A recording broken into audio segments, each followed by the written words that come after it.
Hello guys, welcome. Collective reading tayo ngayon.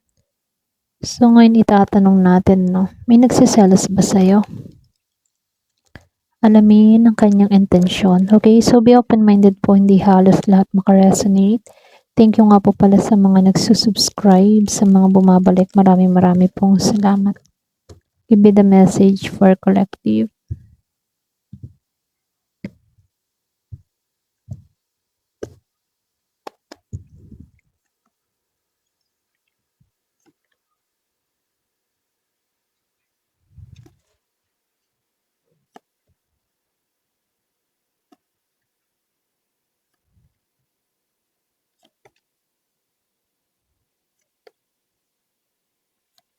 So dito, meron nung nakikitang Scorpio, Cancer, and Pisces. Meron ding Gemini, Aquarius, and Libra. Aries, Leo, Sagittarius.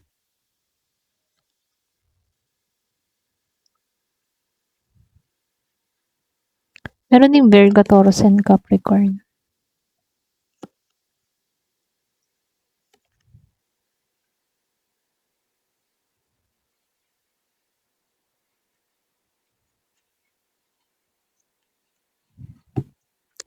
Ayan, start na tayo. So, dito, lumabas si Four of Cups, Ace of Swords. Kumbaga dito, meron lang ako nakikita ditong tao na hindi siya kontento. Kumbaga, lihim niyang pinagkukumpara yung sarili niya sa'yo. Maring inggit dahil nakikita kanyang meron kang mga bagay na nakukuha na gusto rin niya, okay? Pwedeng meron kang na-achieve sa sarili mo na gusto na rin ng tao na to na ma-achieve niya para sa kanya, okay? Kumbaga malinaw dito yung pag-oobserba ng taong ito sa Ace of Swords. Para bang sinusubaybayan ka, tinitingnan ka, inoobserbahan ka. Maaring nakikita niya dito yung katotohanan tungkol sa mga nangyayari sa buhay mo, nagagawa mo, na-achieve mo, or pinagtatagumpayan mo, okay? Kaya itong taon ito nahihirapan kang baliwalain kasi kita niya meron kang napapatunayan sa taong ito. Yan, pasensya na sa ingin na aso. So, dito, lumabas si Five of Wands sa Pride. Kumbaga, tingin ng tao na to, kakompetisyon ka. Parang kang rival sa kanya. Posible dito, meron siyang selos or, alam mo yun, pakiramdam na kailangan kanyang tapatan. Para bang ikaw ay kanyang kalaban. Ganun yung tingin ng tao na to sa'yo. So, lumalabas, mabilis itong mag-isip, mabilis itong kumilos, pwedeng mabilis din itong magsalita. Gumagawa ito ng hakbang na hindi gaanong pinag-iisipan, okay? Kapag naapektuhan yung ego niya, para bang nagiging siyang padalos-dalos, okay? Pero dito, lumabas ang The Lovers. Pwede meron tong emotional na dahilan kung bakit nagsiselos to. Posible merong kinalaman sa relasyon. Or pwede rin meron kang pwedeng meron kang hinahangaan na iba. So, nakikita ko dito, selos yung iba sa inyo. Or pwede rin merong humahanga sa'yo. Para bang hindi niya ma-attempt na mas nagiging kang attractive. So, dito, yung iba sa inyo, meron kayong hindi pagkakaunawaan ng tao na to. Pwedeng tampuhan. O pwede rin, yung bang tipo na may pakaramdam ng pagkakalayo. Okay? Ito kasi ay yung maaring naging ugat ng kanyang negatibong damdamin. Okay? Itong Two of Cups reverse. Pero dito, nakikita niya na ikaw yung matatag sa panahon ngayon. Para bang ikaw yung klase ng tao na sumusuporta ka mula sa ibang tao, madali kang tumulong or puwedeng ikaw yung klase ng tao na maaasahan. Meron kang mga bagay na nakukuha mo din ng madali ano, kumbaga nakikitaan ka din ng tao na 'to na merong, kasiguraduhan sa buhay mo or stable ang buhay mo. Malakas dito yung indikasyon ng insecurity. Maaaring ano, yung bang tipo na pakiramdam ng tao na 'to na merong kulang sa kanya kumpara sa'yo.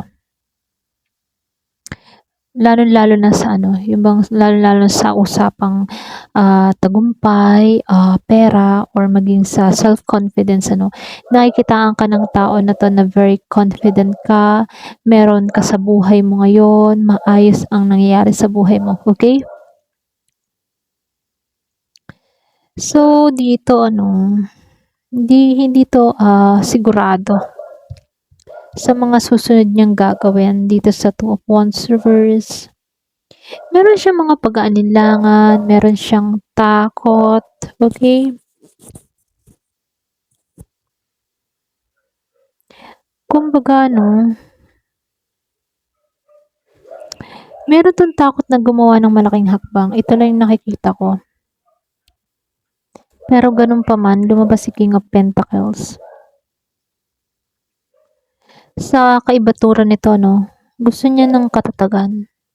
Gusto niyang ma-receive yung respeto, yung pagkilala. Maaari din ito yung klase ng taong naglalarawan sa yung pagiging praktikal at may mataas na pagpapahalaga sa status. Puwedeng ikaw 'to. Puwedeng gano'n yung ano mo, yung karakter mo.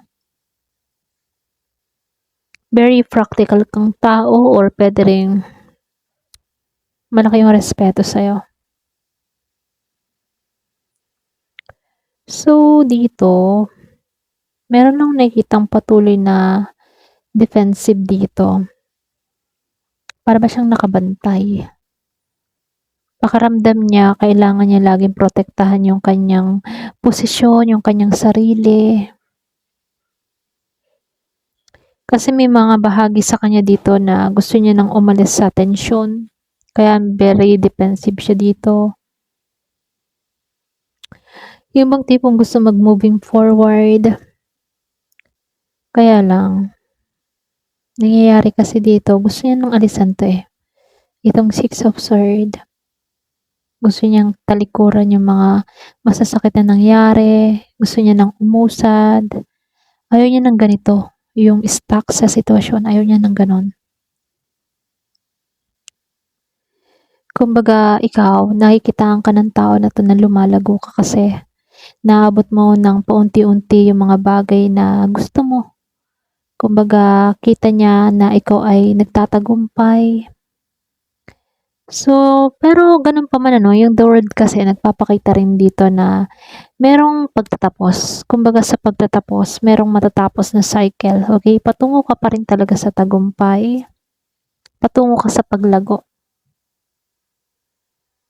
So, yung iba sa inyo 'no, tahimik ang inoobserbahan nito. Puwedeng tsismis, konting tsismis, ganyan. Maling impormasyon ang nasasagap. Hindi nagkakaroon ng direktang communication, okay? So, merong impulsive sa energy niya ha. Kapag kumilos siya, maaaring biglaan at dala ng emosyon, okay? May matinding kagustuhan dito pero nakikitaan ko dito, very impulsive yung energy niya. Para bang hindi nag-iisip ng mga gagawin. Lumabas si Ace of Wands reverse. Yung iba sa inyo kung may plano tong hindi maganda, no, nahahadlangan. Ito lang yung nakikita ko. Kulang kasi ito ng lakas na loob. Kaya nangyayari dito,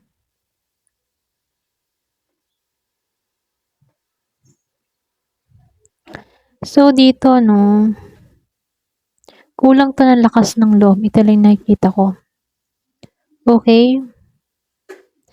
Kumbaga, itong person na to, no, kung bakit ito nagsiselos, kasi merong inggit eh. Kumbaga, lumalabas yung insecurity. Malakas din yung indikasyon ng selos at kompetisyon, okay? Para bang siya yung klase ng tao na ayaw magpapatalo. Lalo na sa'yo, kahit hindi ka naman nakikipagkompetensya sa taong ito, tingin ng tao na ito, kakompetensya ka, kahit ikaw, normal lang.